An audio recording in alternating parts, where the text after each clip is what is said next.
भरत देवांगन शासकीय उच्चतर माध्यमिक विद्यालय खरोरा द्वारा दिनांक 18 फरवरी को सुबह 11 बजे 75वां आजादी का अमृत महोत्सव का आयोजन हुआ। स्वतंत्रता संग्राम सेनानी की वेशभूषा में बच्चे सजे नजर आए।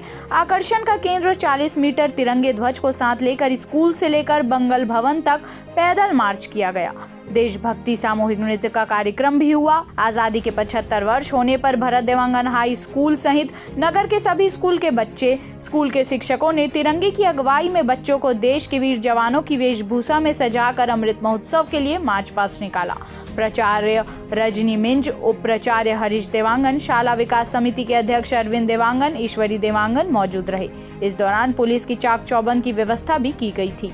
देखिए खरोरा से जोगी सलूजा की ये रिपोर्ट। मैं तेरा परिंदा